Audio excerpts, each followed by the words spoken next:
বাংলায় বিদেশি জাতির প্রবেশ। মুর্শিদ কুলি খানের সময় থেকেই কিন্তু ভারতে বা বিশেষ করে বাংলায় বিভিন্ন ইউরোপীয় শক্তিদের যাতায়াত শুরু হয়ে গিয়েছিল। এদের মধ্যে ব্রিটিশ, ফরাসি, ওলন্দাজ ইত্যাদি জাতিগুলির মধ্যে ব্রিটিশদের ব্যবসা বাণিজ্য ছিল অত্যন্ত উন্নত। মুর্শিদ কুলি খানের সাথে এই শক্তিগুলির তেমন প্রত্যক্ষ সমস্যা ছিল না।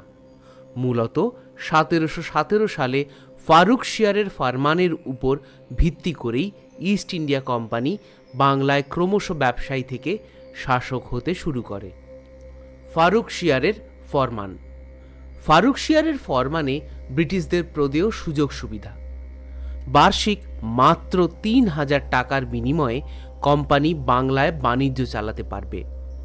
কলকাতার নিকটে 38টা গ্রামের জমিদারি কেনার অধিকার তাদের দেওয়া হয়।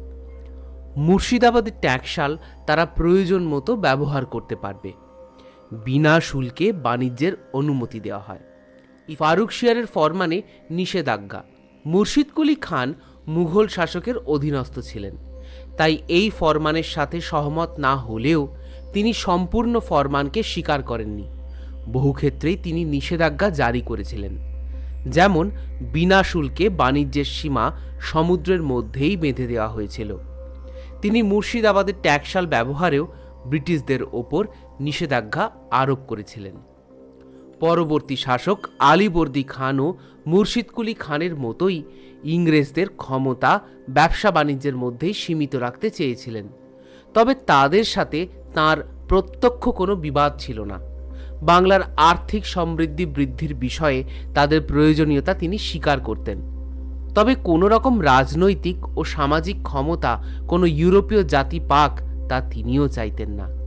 তাই তার শাসনকালে ফরাসি ও ইংরেজদের মধ্যে কোনো প্রত্যক্ষ বিবাদ হয়নি। দুটি জাতিকেই তিনি বাংলায় দুর্গ নির্মাণ করার অনুমতি দেননি। বাংলার সাথে ব্রিটিশ বিরোধ। 1744 সালে মারাঠা আক্রমণ প্রতিহত করতে আলীবর্দী খান ব্রিটিশ ইস্ট ইন্ডিয়া কোম্পানির কাছে প্রায় 30 লক্ষ টাকা দাবি করেছিলেন, কিন্তু তাতে তিনি প্রত্যাখ্যাত হলে বাংলার মসনদের সাথে ব্রিটিশদের সম্পর্কের অবনতি হয়। এর পরবর্তী সময়ে আর্মেনীয় জাহাজ অযৌক্তিক কারণে ব্রিটিশরা আটক করায় নবাব আলীবর্দী খান অত্যন্ত ক্রুদ্ধ হন এবং কড়া হাতে তা দমন করেন। সিরাজউদ্দৌলা ও ব্রিটিশ ইস্ট ইন্ডিয়া কোম্পানি। আলীবর্দী খানের উত্তরাধিকার হিসাবে বাংলার মসনদে তার দৌহিত্র সিরাজউদ্দৌলা বসেন, কিন্তু দুর্ভাগ্যবশত এই সিদ্ধান্ত অধিকাংশেরই সমর্থন পায়নি।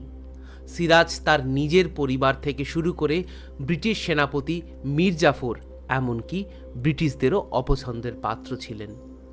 এদের মধ্যে ব্রিটিশদের শত্রুতা ক্রমশ বাড়তে থাকে। স্বাধীন চেতা তরুণ নবাব সিরাজ তার দাদু আলীবর্দী খানের মতো ব্রিটিশদের সাথে সহাবস্থান করতে চাননি।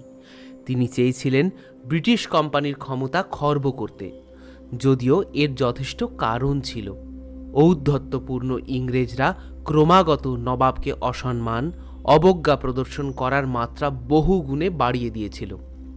সবথেকে অপমানজনক ঘটনাটি ঘটে যখন সিরাজের অনুমতি ছাড়াই তারা কলকাতায় দুর্গ নির্মাণ শুরু করে। এই ঘটনায় সিরাজ ক্ষুব্ধ হয়ে তার বাহিনী নিয়ে 1756 খ্রিস্টাব্দের 20 জুন কলকাতার ফোর্ট আক্রমণ করেন এবং সিরাজ এই স্থানের নাম দেন আলীনগর।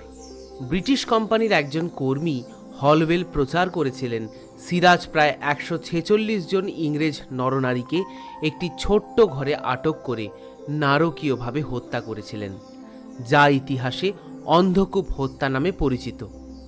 তবে বহু ঐতিহাসিকই এই ঘটনা সত্য বলে মনে করেন না।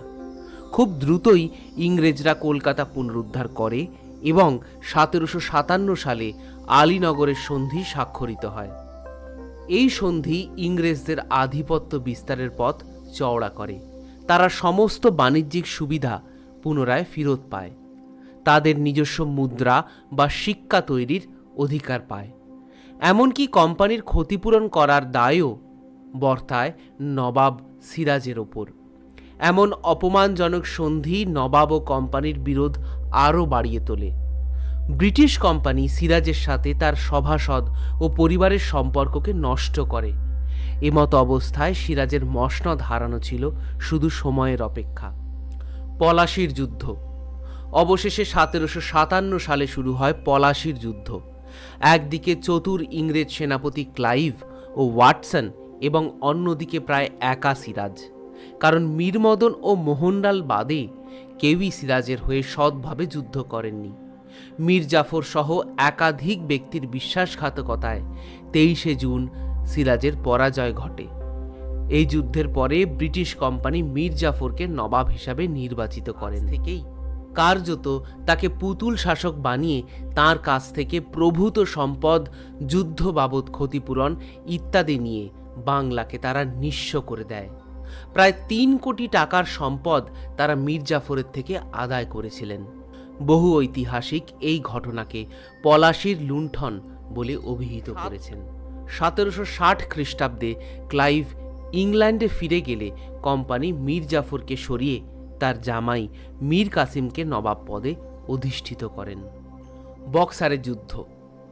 মীর কাসিম নবাব পদে নিযুক্ত হওয়ার প্রথম দিকে ইংরেজরা বর্ধমান, মেদিনীপুর, চট্টগ্রামের জমিদারি প্রদান করলেও ব্যক্তিগতভাবে তিনি ছিলেন একজন অত্যন্ত স্বাধীনচেতা মানুষ। তাই তিনি ধীরে ধীরে প্রশাসনিক দায়িত্ব থেকে ব্রিটিশদের সরিয়ে ফেলতে চেয়েছিলেন। এক্ষেত্রে তার প্রথম পদক্ষেপ ছিল মুর্শিদাবাদ থেকে মুঙ্গেরে রাজধানী স্থানান্তরিত করা। তিনি জগৎ শেঠ থেকে ব্রিটিশ প্রশাসক সকলের সাথেই দূরত্ব তৈরি করেন। তিনি একটি আধুনিক সেনাবাহিনী গড়ে তোলেন। কোম্পানির বেআইনি ব্যবসা এবং ক্রমাগত শুল্ক ফাঁকি দেওয়া এই দুইয়ের জোড়া চাপে বাংলার অর্থনীতি ভয়াবহ জায়গায় চলে যায়। উভয় পক্ষেই বিরোধিতা চরমে পৌঁছায়, যার জেরে উভয় পক্ষেই যুদ্ধ শুরু হয়। 1763 সালে ক্রমাগত ব্রিটিশ শক্তির কাছে মীর কাসিম পরাজিত হতে শুরু করেন। একসময় বাংলা থেকে পালিয়ে তিনি অযোধ্যার শাসক সুজাউদ্দৌলা এবং মুঘল সম্রাট শাহ আলমের সাথে ব্রিটিশদের বিরুদ্ধে জোট গড়ে 1764 সালে ব্রিটিশদের সাথে যুদ্ধে অবতীর্ণ হন। এই যুদ্ধ ইতিহাসে বক্সারের যুদ্ধ নামে পরিচিত। এই যুদ্ধে মীর কাসিমের পরাজয় ব্রিটিশদের শক্তিকে আরও বৃদ্ধি করে। দ্বৈত শাসন ব্যবস্থা। মাত্র 26 লক্ষ টাকার বিনিময়ে 1765 খ্রিস্টাব্দে ব্রিটিশরা মুঘল সম্রাট শাহ আলমের থেকে বাংলা, বিহার, উড়িষ্যার দেওয়ানি লাভ করে। এই ঘটনার পর থেকেই বাংলায় দ্বৈত শাসন ব্যবস্থা শুরু হয়, যেখানে বাংলার পরবর্তী নবাব নাজিমউদ্দৌলা হয়ে ওঠেন আইন শৃঙ্খলা রক্ষার শাসক। অন্যদিকে অর্থনৈতিক সমস্ত ক্ষমতা কুক্ষিগত করে ব্রিটিশ ইস্ট ইন্ডিয়া কোম্পানি, অর্থাৎ বাংলার মসনদ একজন ক্ষমতাহীন পুতুলের শাসনে চলতে থাকে। এই জয়েতেই ব্রিটিশ আগ্রাসন থেমে যায়নি। ক্লাইভ চেয়েছিলেন দ্রুত তাদের আধিপত্য বাংলা থেকে দিল্লি পর্যন্ত বিস্তার করতে। 1765 সালে এলাহাবাদ চুক্তি সংগঠিত হয়। ক্রমে ক্রমে ইস্ট ইন্ডিয়া কোম্পানি ভারতের অন্যান্য প্রদেশে নিজেদের আধিপত্য বিস্তারে মনোনিবেশ করে।